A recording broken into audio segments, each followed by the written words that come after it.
semuanya lebih baik daripada sebelumnya dan kejadian Brexit tidak terulang kembali.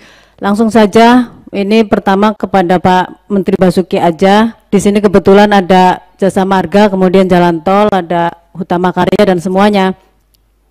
Saya berharap sekali jalan tol itu yang lubang-lubang segera dibetulkan, Pak. Ini jalan tol karena ada Pak Hedi juga. Saya pecinta jalan raya gitu.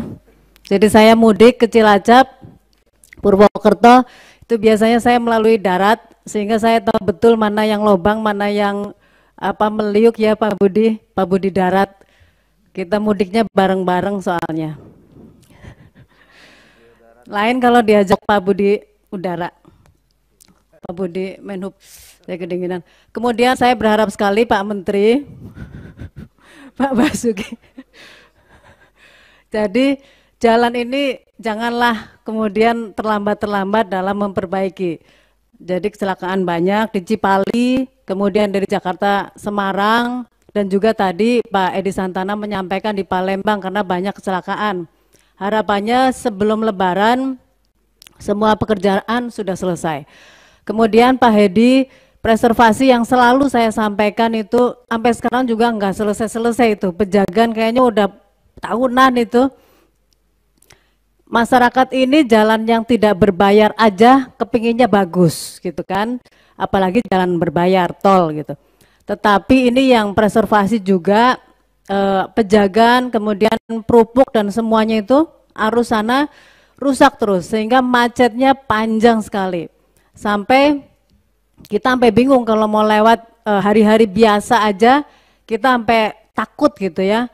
Apalagi kita kebayang nanti pada saat Lebaran dengan jumlah yang mudik itu segitu banyaknya itu saya nggak bisa kebayang gitu.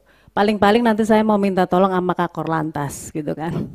Kemudian itu jalan Pak Menteri PU, tadi ada Pak Budi HK tapi lagi ke belakang. Jadi nitipnya itu kepada Pak Basuki, jalan tol, jalan biasa.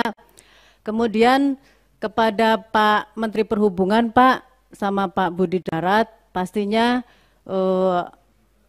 Pak Budi Dirjen Darat maksudnya, bukan buaya darat. Itu titip gadril Pak, karena banyak sekali titik-titik yang mengerikan gitu ya, gadrilnya diperbanyak di titik-titik rawan. Kemudian lampu penerangan umumnya juga diperbanyak karena banyak sekali yang gelap di banyak titik gitu. Di dapil saya juga banyak sekali yang gelap. Kemudian mobil-mobil yang odol Pak itu penting sekali.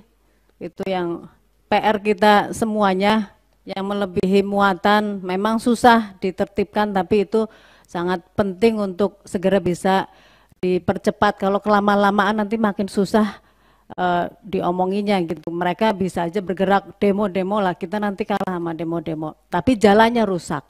Kemudian gadril, lampu, dan mobil-mobil supaya tidak ada kecelakaan seperti yang kemarin-kemarin.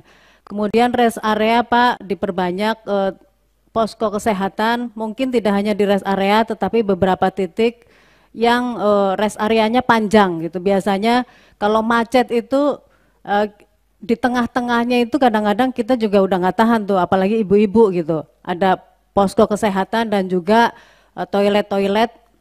Kemudian kepada Kakor Lantas, Pak Kakor Lantas terima kasih juga sudah mengerahkan begitu banyaknya personil. Pastinya nanti penanganannya juga kita juga berharap humanis dan juga saya ingin menggambarkan gini Pak Kakor Lantas, pada saat Brexit itu macetnya kan panjang. Kita kebayang juga nanti pasti orang udah 2 tahun nggak pulang itu ini pasti kan akan panjang lagi. Lah, tolong bisa dibayangkan kalau di tengah-tengahnya itu ada yang sakit gitu. Satu ada yang sakit. Kemudian kita nggak ngerti nih ada ibu-ibu yang hamil gitu. Kalau kemudian bukan di ujung tapi di tengah yang sakit dan yang mau melahirkan dan orang tua gitu, itu gimana solusinya? Oh iya ya, SAR ya. Oh ya, ini udah langsung dijawab. Ya. Ya.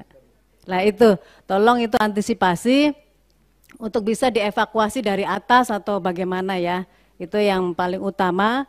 Kemudian, Bisa dipersingkat, Bu? iya, sebentar tadi udah dimundur-mundurin, saya harus bebas dong.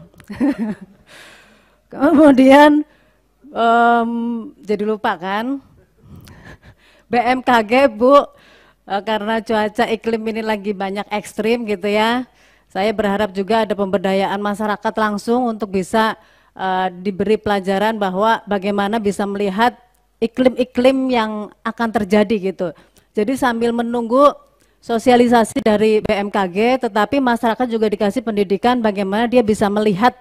Jadi bukan pelatihan pawang ya, tetapi bagaimana masyarakat bisa mendapatkan pendidikan itu. Kemudian Basarnas pastinya dengan kondisi yang tumplek Lebaran ini gitu, SDM-nya juga itu kita tahu SDM-nya Basarnas itu kan sangat terbatas gitu. Jadi bisa juga memberdayakan masyarakat dan juga lebih ini semuanya kesehatan bisa dijaga. Itu pimpinan, terima kasih. Wassalamualaikum warahmatullahi wabarakatuh. Terima kasih. Ini terakhir Pak Sahrul, silakan singkat padat. Mudah-mudahan jam 5 kita bisa selesai. Silakan Pak Sahrul. Ya, terima kasih.